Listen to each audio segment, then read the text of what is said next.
So I'm going to play a clip from a conversation I had with one of my clients earlier today, Randy Palazzo, where we touched on charging for estimates. And this is a pretty common topic among my audience of contractors. You know, everybody starts out doing free estimates, and some guys do free estimates their whole life. Other guys refuse to do any estimates without charging for it. And so I've given my advice many times. Sometimes at our remodeling company, we'll do a free estimate if it's something small like a bathroom and it doesn't take us a whole lot of time. Sometimes we can even give them like a pretty close ballpark when we go look at the job without even putting anything down on paper. But when it comes to estimating like a big addition or a custom home that has plans and has a bunch of requirements, that's something that's going to take dozens of hours, and it's something that, in my opinion, you should always charge for. But don't take it from me. Let's hear what Randy Palazzo has to say. Randy is a longtime prolific real estate investor and developer. He's also the owner of Urban Empire Homes, a custom home builder in Spokane, Washington. He's built thousands of homes. He's built spec homes. Now he mainly does custom homes for clients. So he's constantly estimating plans. Let's hear what he does with his estimating process. So where does my warranty work start and where does it stop if you're in there doing stuff? Mm-hmm. And I try to tell people, the people that try to save money, it's going to take you 2 or 3 years to build the house. It's not going to save you money in the long run. It's going to create hassle and stress if you use me and you go through the entire process, right? So they're trying to basically take like a $1.2 million build job and get it down to like $850.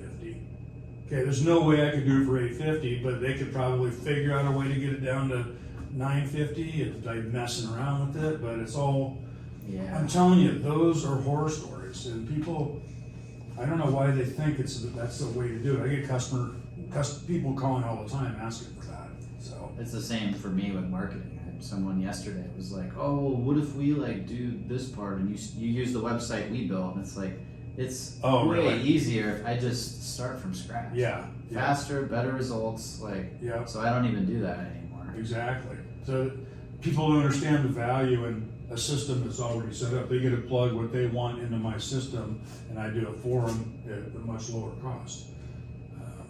But it's just, so anyway, that's how he was. Okay. And I said I can't go through and bid your whole plan out for free. I said, if you wanted me to bid it out, I'd have to charge you. I said, what I can do is if you send me your plan, I'll send you a line item sheet budget from one that I've recently done that's in process, so you'll get an idea of what the line items would be. But then I just stop there. If they want to come in and pay me to bid out the plan, I'll do it.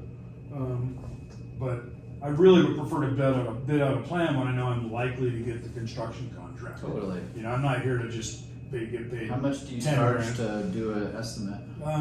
10 to 15 grand, 10 to 20 grand, depending on what it is. But I do it right. Yeah. I mean, I'm spending probably 30 hours bidding a plan out. Because I always tell people to ballpark the remodel job cost and then charge 3% deposit to do the estimate. Yeah, you can't go out and just get an estimate after that. No way. Just waste your time. Yeah. 3% of the estimated job cost for an estimate.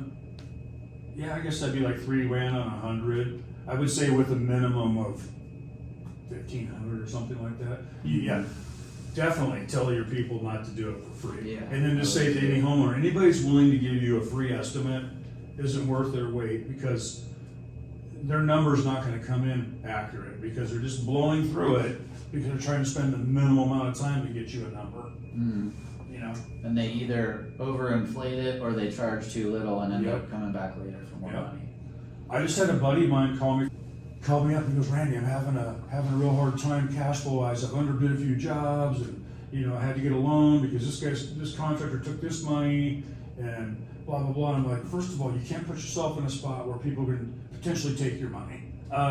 He's like, and I don't have the cash to pay all these bills. I might have to file a Chapter 11. I'm like, let me ask you a question. Are you guaranteeing a price to a customer on a rehab? And he's like, well, yeah, I'll go in there and I guarantee him a price. That means if you bid 150 and it costs 200, you're taking 50 out of your pocket? He's like, yeah.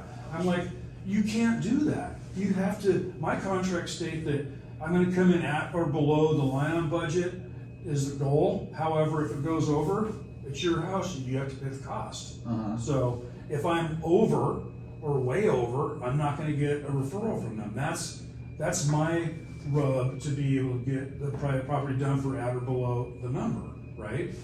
But I'm certainly not gonna pay out of my pocket to finish somebody's house.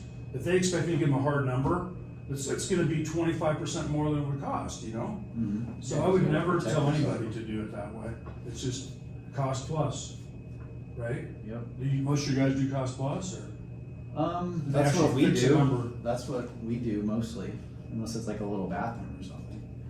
But we have, I mean, my audience is contractors from guy just starting to family that's been doing it for 100 years. So across the board, they do all sorts of stuff.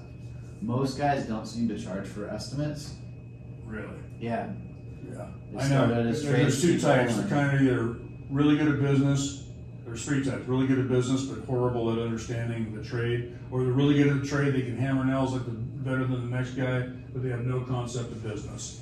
And there's the guys that know how to do both. Yeah. But you can't work in your business and have a good business that's scalable. You have to know how to do it, and then back up, and then hire people over time. You hire a couple people, and then you hire a project manager, then you back up, and now you're just in the office when you used to be hammering nails every day.